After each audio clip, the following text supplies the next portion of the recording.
Ja, servus und hallo hier zu einem neuen Video auf dem Kanal Jagdmomente. Ich freue mich, dass ich mich mal wieder zurückmelden kann hier auf dem Kanal in der Serie Jagd und Natur in diesem Fall. Der Winter war nicht so schneereich, wie ich mir das sonst immer erhoffe. Wir hatten also hier im Revier keinen einzigen Tag, an dem tatsächlich durchgängig mal eine Schneedecke lag.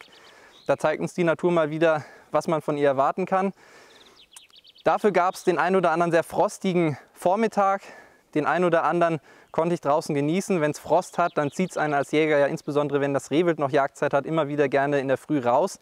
Und so konnte ich beispielsweise wie hier sehr schöne Jagdmomente erleben bei aufgehender Sonne. In diesem Fall leider schon auf dem Rückweg zum Auto und ohne Pirschstock. Trotzdem schöne Momente, die ich da genießen konnte. Ja, und wenn es dann immer milder wird nach den frostigen Morgenen, die man da so draußen erlebt, kommen schon die ersten Frühblüher wieder zutage, die also das Licht, das durch die noch laubkahlen Kronen hindurchdringt, dann genießen können. Und so sind beispielsweise zuerst, wie hier jetzt immer, der Winterling, das Schneeglöckchen, der Märzenbecher oder auch das Leberblümchen mit dabei, die dann die Wälder hier schon schmücken. Und bei mir ist es persönlich dann so, dass es dann schon recht schnell wieder in die Richtung geht, ja, wann kommen die ersten Frühlaicher? Das sind ja in der Regel zuerst mal der Grasfrosch und dann die Erdkröte. Und so konnte ich auch diese Zeit draußen wieder sehr schön genießen. Ich möchte euch jetzt mitnehmen in diesem Video auf ein paar Eindrücke, die ich dieses Frühjahr hier im Revier erleben konnte und das eine oder andere, was es zu tun gab. Dabei wünsche ich euch wie immer viel Spaß und wir sehen uns am Ende des Videos dann wieder zurück. Bis dann!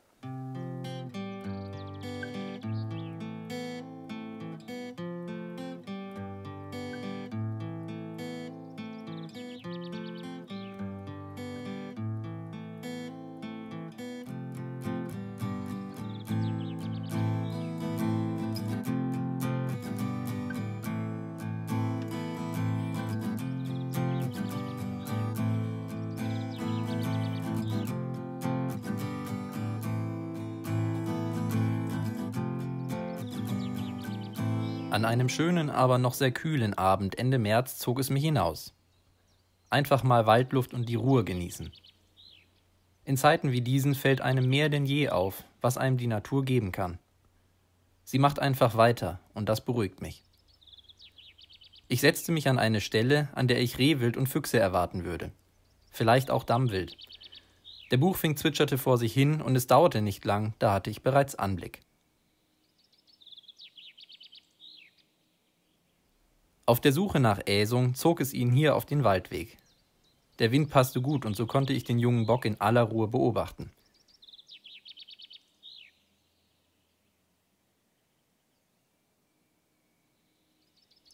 Nach kurzer Zeit schien er wieder in den jungen Fichten zu verschwinden. Doch er trat wieder aus und schlenderte entlang des Weges in Richtung einer Freifläche, an der ich insbesondere gerne morgens den Sonnenaufgang bei einem Frühansitz genieße. Beispielsweise zu sehen in Folge 13 dieser Videoreihe. Der Bast schimmerte im Abendlicht und der Bock verschwand wieder. Eine schöne Begegnung. Vielleicht etwas für meine Mitjäger oder mich zum Aufgang der Bockjagd.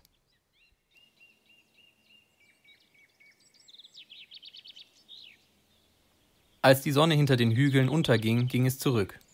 Wunderbares Abendlicht und frühlingshafter Gesang der Singdrossel krönten die kurze Auszeit hier im Wald.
Einige Tage später.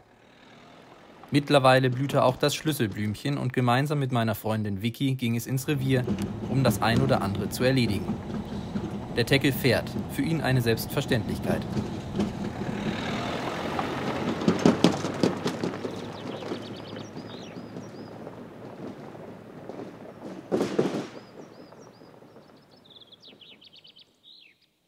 Zuerst wird eine Kanzel kontrolliert, der wir den Namen Waldwiese gegeben haben. Ein schönes Plätzchen und insbesondere ein guter Platz bei der Jagd auf Dammwild, wie beispielsweise in Folge 3. Sprossen, Türen und Luken werden überprüft, denn durch die Stürme Sabine und Bianca sind neben einigen Bäumen auch Hochsitze in Mitleidenschaft gezogen worden. Zur Zeit, da der Waldboden hier in den Fichtenbeständen von blühendem Sauerklee geschmückt ist, suche ich auch immer wieder gerne nach neuen, aussichtsreichen Stellen für neue Jagdeinrichtungen. Dabei bietet das Relief in diesem Revier einige Möglichkeiten, bei sicherem Kugelfang sehr schnell und einfach Bodensitze zu installieren, die sich sehr einfach umstellen lassen. In diesem Bestand, in dem ich im vergangenen Jahr den Bock für meinen Beitrag zum Sophie Award erlegen konnte, steht bereits ein solcher Bodensitz. Bei passendem Wind schon jetzt mein Favorit für den 1. Mai. Mal gucken. Pirschzeichen wie diese Losung zum Beispiel geben dem Jäger interessante Hinweise und verraten die Anwesenheit in diesem Falle des Schwarzwildes. Die Waldwiese ist bereit für den 1. Mai. Vicky und ich hatten an diesem Tag noch einiges vor und so ging es weiter zu einem sehr spannenden und ruhigen Plätzchen.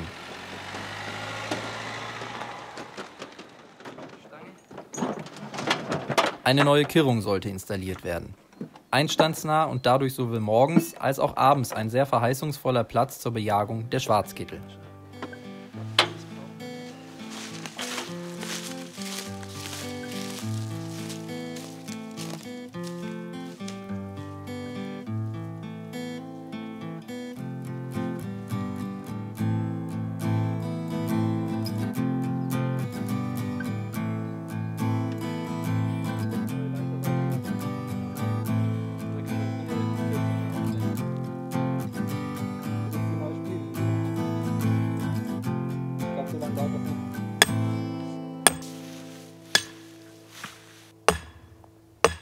Ich glaube, jetzt langt's.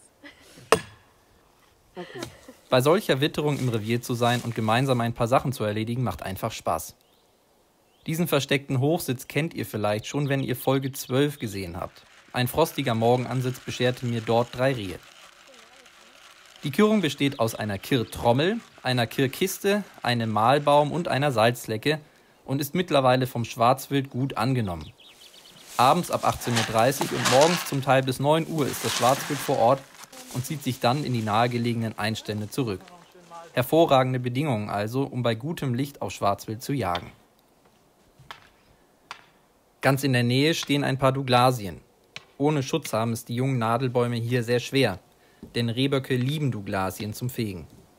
Der Duft nach Zitrusfrüchten scheint nicht nur uns gut zu gefallen. Während Vicky sich dem Schutz der jungen Forstpflanzen widmete, entdeckte ich eine Waldeidechse. Gut getarnt sonnte sie sich an einem unscheinbar wirkenden alten Baumstumpf. Dabei versucht sie sich so platt wie möglich zu machen, um möglichst viel Wärme aufnehmen zu können.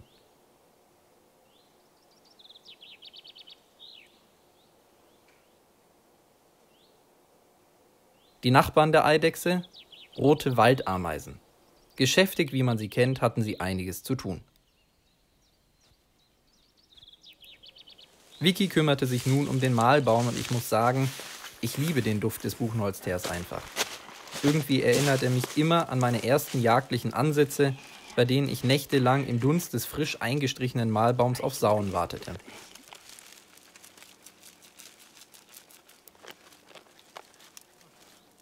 Damit wäre auch die Kirrung soweit vorbereitet.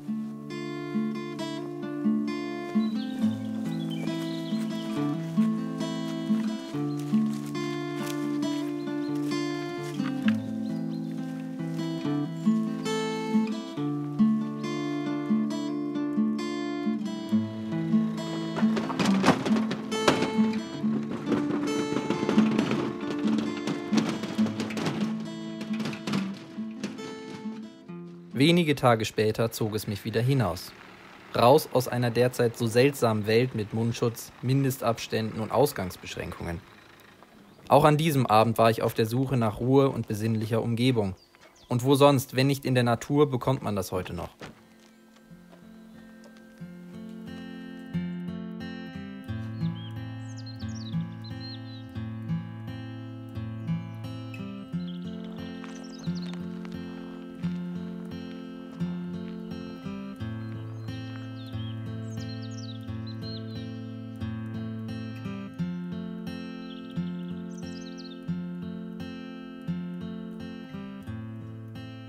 Nachdem ich den Wind gecheckt hatte, setzte ich mich mit Blick auf einen Waldweg an einen Holzpolter.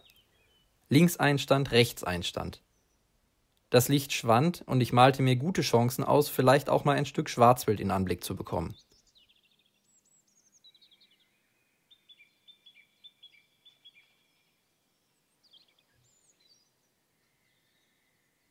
Nach nur wenigen Strophen des in der Nähe singenden Rotkehlchens hörte ich bereits die ersten Sauen und ich versuchte näher ranzukommen. Doch nach wenigen Metern Pirsch wechselten sie bereits über den vor mir liegenden Weg. Ein wirklich schöner Anblick. Sauen bei gutem Licht. Wie immer eine Freude. Diese wunderbaren Eindrücke möchte ich euch in Ruhe gönnen. Bis gleich.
Ja, das war ein weiterer Beitrag hier auf YouTube. Wie immer hoffe ich, dass er euch gefallen hat und dass wir uns beim nächsten Mal vielleicht wiedersehen werden. Mich würde es freuen.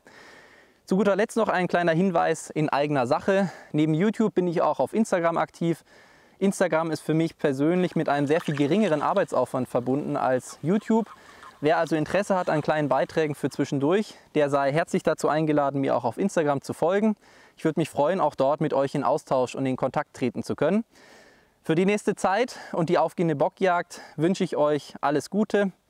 Lasst es euch gut gehen, genießt die Natur da draußen und bis zum nächsten Mal dann. Servus und Weidmanns Heil.